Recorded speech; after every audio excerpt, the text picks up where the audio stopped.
Oke, balik lagi di acara kita Kombur-Kombur, tapi kita nggak cerita kombur. Nah, ini Bang, melihat Simalungun dengan geografis yang begitu luas, ya kan, dengan ya jalan yang begitu panjang gitu. Baru kita juga tahu dengan PAD yang cuman 2,2 ya. Jadi ya baru kita dengar juga pemerintah bilang dengan luasnya daerah kita ini nggak cukup kalau untuk menangani persoalan jalan ini. Nyoman kan itu juga bukan solusi gitu. Ya. Masyarakat ini nggak ngerti ke situ. Maunya masyarakat ini ya jalan tuh bagus gitu. Ya. Jadi kira-kira apa sih langkah pemerintah dalam menangani hal ini gitu kan? Gitu. Silakan Bang. Jadi kalau kita cerita APBD ya, APBD kita kan cuma 2,2 lah atau 2,3 di setahun.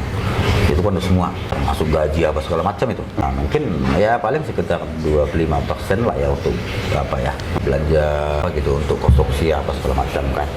Nah sebagaimana selalu dibilang Pak Bupati kan, kita nggak bisa juga ngeluh dengan situasi ini gitu. Artinya pelayanan itu tetap jalan karena kasihan masyarakat kita. Jadi nggak ada alasan, kalau Pak Bupati selalu bilang ke saya, tidak ada alasan dengan keterbatasan anggaran ini kita langsung ya namanya berdiam diri ya, gitu ya. Artinya menunggu ya. Ya, jadi banyak inovasi-inovasi sebenarnya yang kita lakukan. Salah satunya kalau dari awal Pak Bupati kan tetap menggelorakan Mahkamah Bolong, gotong royong. Nah ini sebenarnya sangat-sangat bermanfaat ya, sangat bermanfaat karena di samping jalan itu tertangani, kehidupan sosial masyarakat itu pun semakin meningkat. Artinya kalau masyarakat itu sudah berkumpul untuk menangani satu jalan, katakan kan di situ kan kekeluargaan itu pun semakin meningkat. Jadi bukan hanya sebatas penanganan jalannya, tapi peningkatan sosial di masyarakat itu juga semakin terjalin. Nah, dari sisi peningkatan jalan itu sangat-sangat membantu buat kita. Beberapa jalan dulu yang tidak bisa dilalui kendaraan roda 4 itu sudah bisa dilalui. Nah, malah kalau kita lihat banyak Nagorin itu datang ke kita minjam alat untuk Harwan Bulun. Berarti kan mereka yang semangat, mereka pun semangat gitu. Jadi kita sangat apresiasi lah masyarakat yang begitu antusias untuk menangani jalannya, ya kan. Artinya dia pun mungkin ya ikut bertanggung jawab. Iya. Karena dia pun mungkin banyak lah yang paham bahwasanya anggaran itu tidak memadai lah untuk kondisi jalan Simalungun gitu. Jadi itu tetap berjalan sampai sekarang, malah kita support selalu dari sisi alat berat ya, alat berat. Nah itu yang pertama. Yang kedua, kita juga berinovasi dengan istilahnya holding treatment, penanganan sementara jalan. Jadi dengan kondisi jalan kita yang minim, khusus untuk jalan-jalan yang rusak berat, yang rata-rata banyak tidak bisa dilalui kendaraan roda 4, kita lakukan penanganan sementara, di mana kita memanfaatkan material lokal. Jadi materialnya tidak kita beli, tapi kita ambil material yang ada di beberapa daerah Kabupaten Simalungun. Nah, jadi yang ditanggung dari APBD itu hanya untuk upah pekerja dan DM alat berat gitu. Kalau material kita tidak ditanggung dari APBD, kita manfaatkan material lokal yang ada.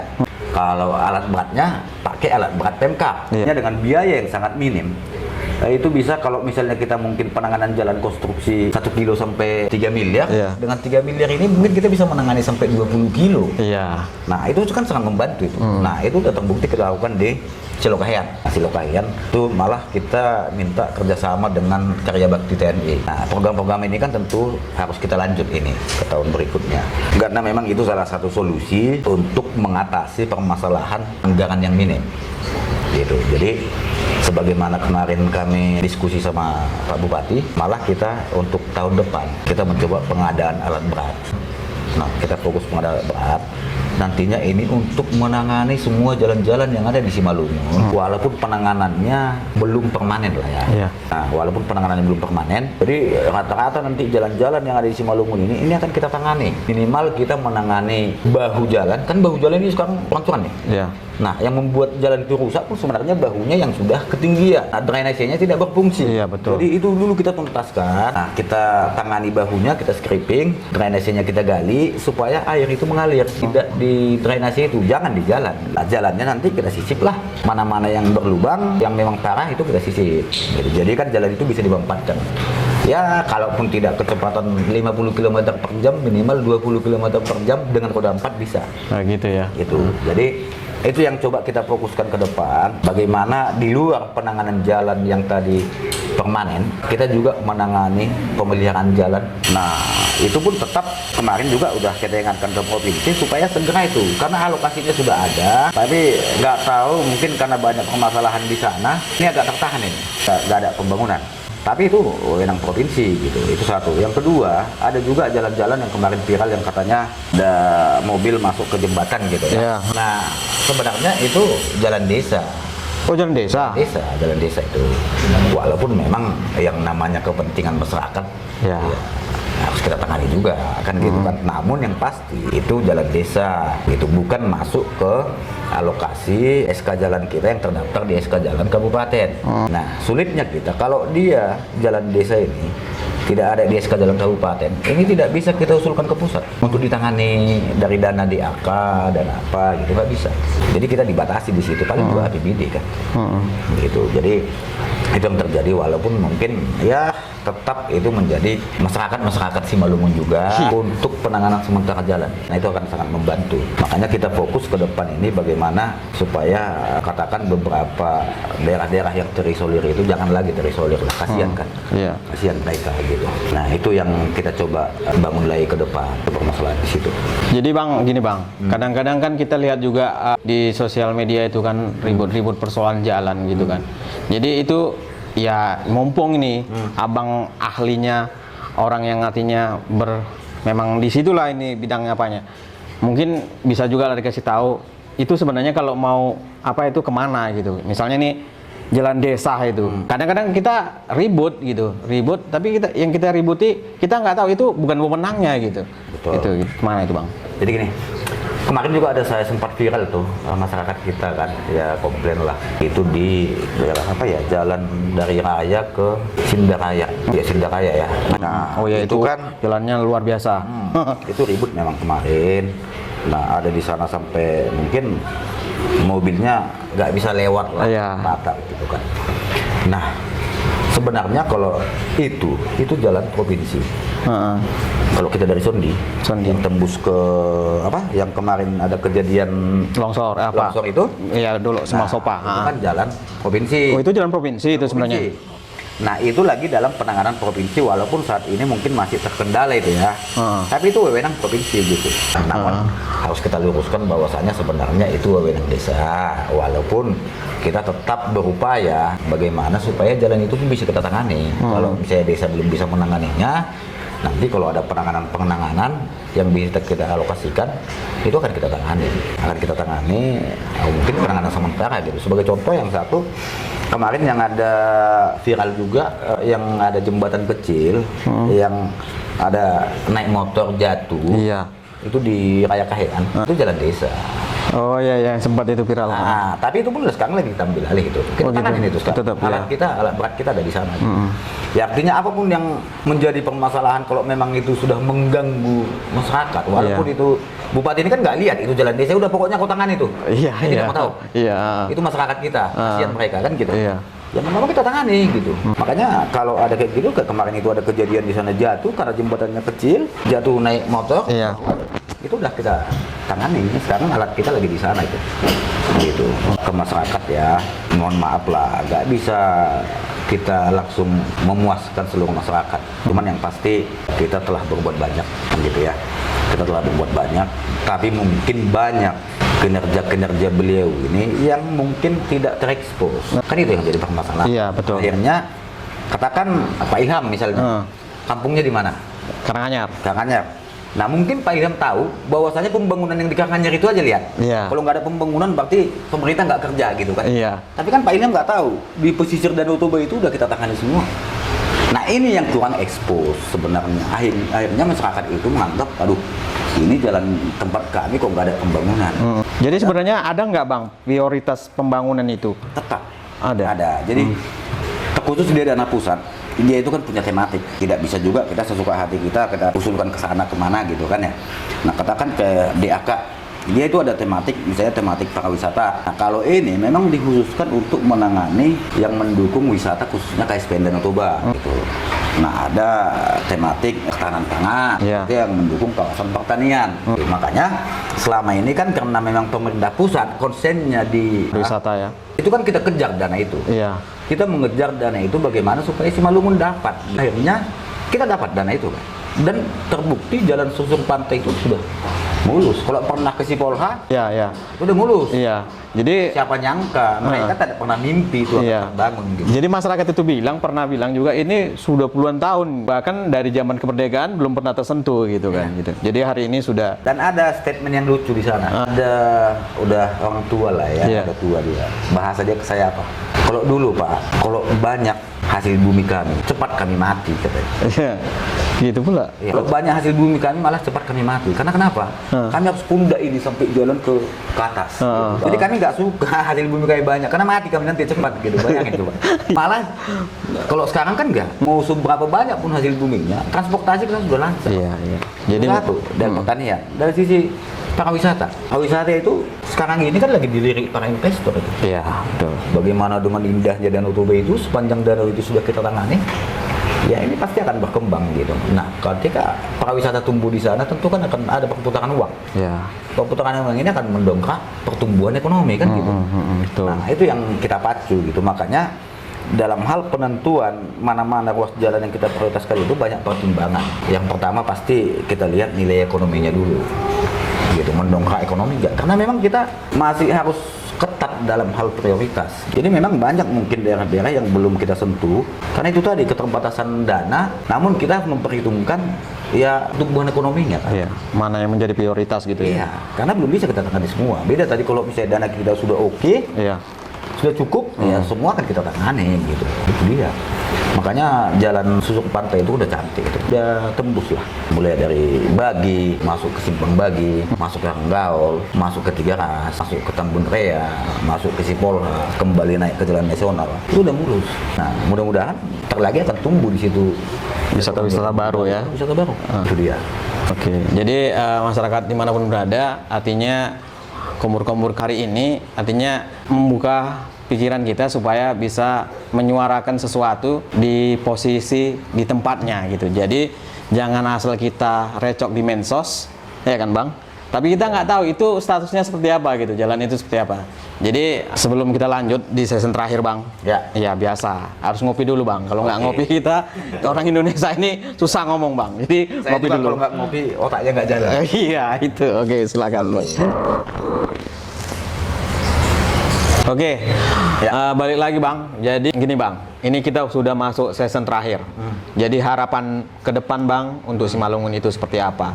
Baru ya kita masyarakat tentunya tetap kepingin ya jalan di Simalungun itu seluruhnya lah. Yang di atas, yang di bawah, yang prioritas, yang kabupaten, yang desa itu tertangani. Ya silakan. Jadi gini ya, kalau untuk Simalungun ya, sebenarnya Simalungun ini kaya akan Sumber daya. sumber daya itu kaya itu.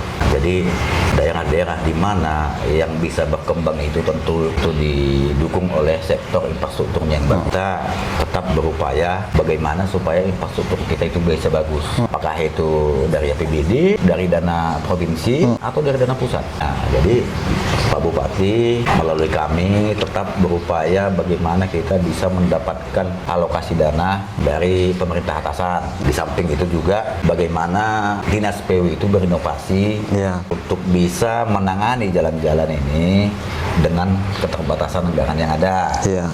Nah, tentu ini yang tetap kita coba berinovasi, apa yang akan kita buat ke depan gitu. Namun harapan kita memang pada semua masyarakat, ya mari kita saling bahu-membahu lah. Mari kita saling memberikan diri kita untuk kemajuan Simalungun gitu, khususnya untuk infrastruktur jalan lah tentunya. Apa yang bisa kita lakukan yang terbaik untuk Simalungun, mari kita lakukan. Sebagai contoh misalnya tadi akan Harum Bolon. Ya mari kita sama-sama. Artinya pemerintah tetap berupaya yang terbaik untuk masyarakatnya dengan kemampuan yang ada, gitu kan. Nah, namun tetap pemerintah juga tetap berupaya bagaimana supaya percepatan pembangunan ini bisa lebih cepat lagi.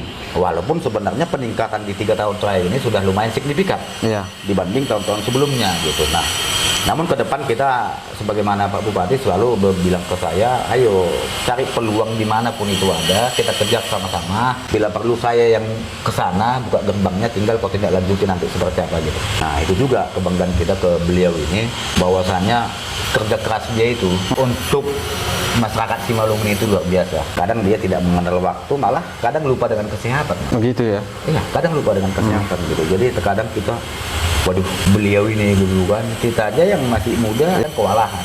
Ceritanya kita juga tidak ngeluh. Yang pasti apa yang menjadi semangatnya beliau itu kita support aja.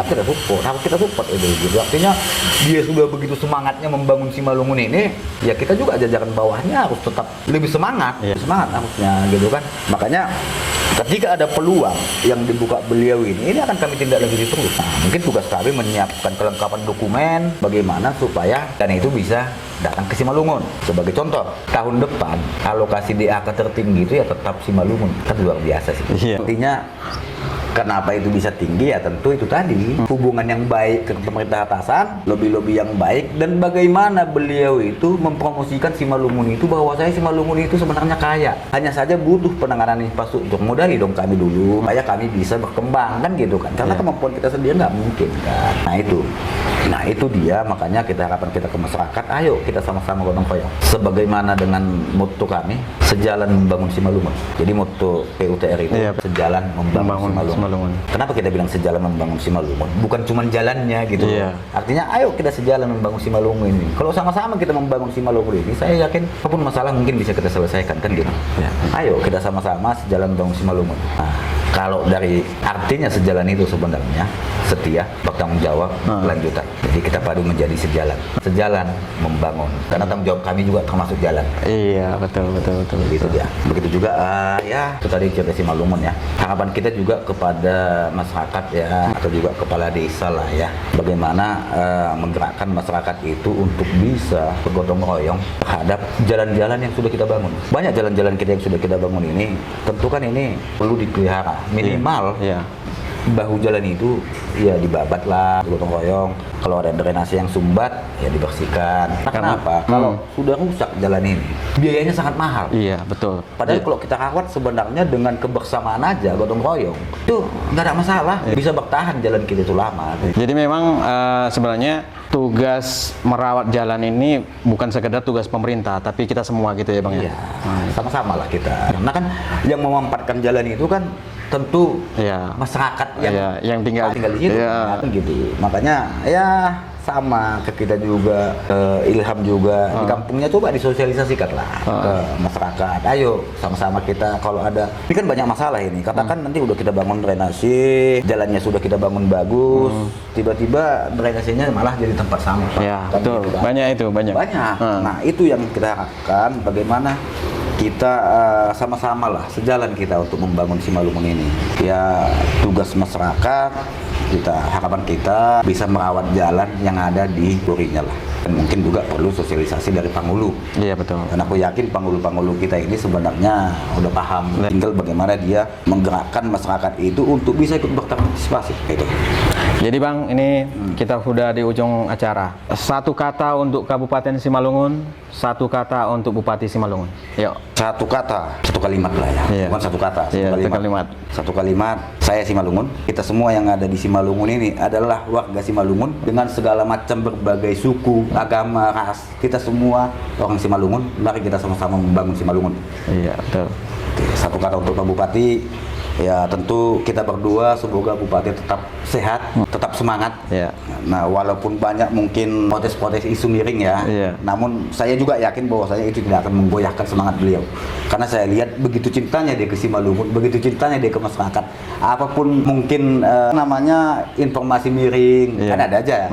Itu tidak pernah menggoyahkan semangat dia gitu. Dan selalu pesannya ke saya, ayo apa yang bisa kita buat, kita upayakan.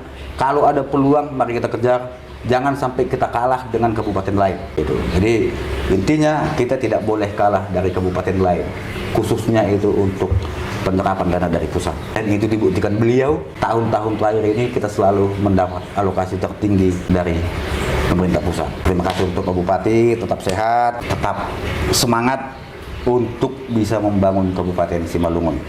Jadi saya rasa itu. Terima kasih. Oke, mungkin sampai di sini acara kombur-kombur kita, dan kita bakal ketemu di hari dan waktu yang lain dengan, ya mungkin kawan-kawan bisa request komen di bawah nanti apa yang mau kita bahas. Oke, sampai ketemu di lain waktu. Horas.